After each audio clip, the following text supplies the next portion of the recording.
Hey.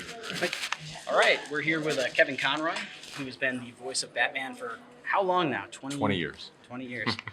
And I mean, I was actually talking to my wife about this because you are like the Batman she grew up with. Yeah.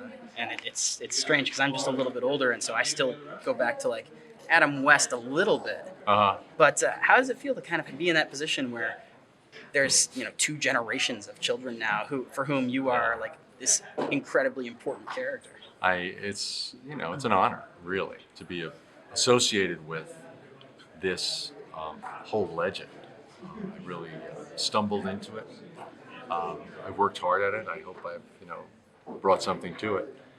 But it's just the luck of the draw, largely. I'm just a very lucky guy who stumbled into this job and have it last for 20 years. I mean, my actor friends hate me. Well, and I mean, they've reinvented Batman a half dozen times just in the time that you've been doing this. Yeah. And even when you don't get one gig, you're brought back for the next one. So Yeah, it's been great.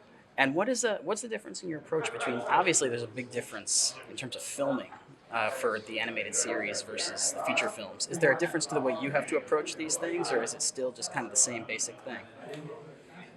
There is a difference, but you have to work with the different genres.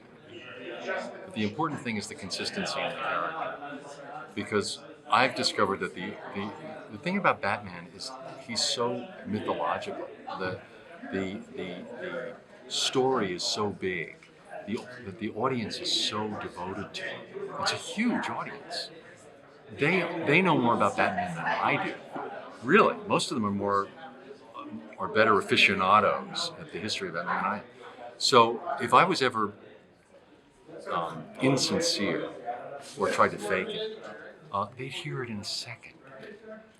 It's got to be a very genuine sound, and it's got to be the Batman sound that I've established for so long, and to be consistent with it, or they'll be able to tell in a heartbeat that I'm not being honest. But that being said, you want to be consistent with the sound, but applying it to all these different things, like the TV shows, or the direct-to-video movies, or now the games that we've been creating. It's they're different venues, but consistency with the voice is what's important.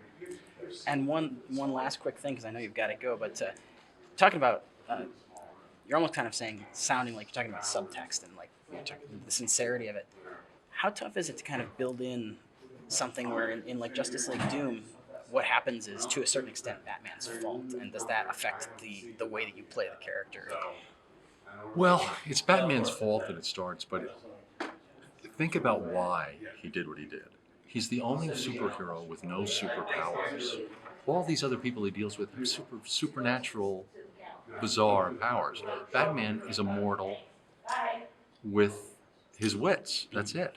So what would happen if any of these superheroes ever went rogue? So he's got to have a way of controlling them. So it's actually very smart that he has this default plan of what to do if any of these people went out of control. So I think it was a great idea for a story. I think it made a lot of sense.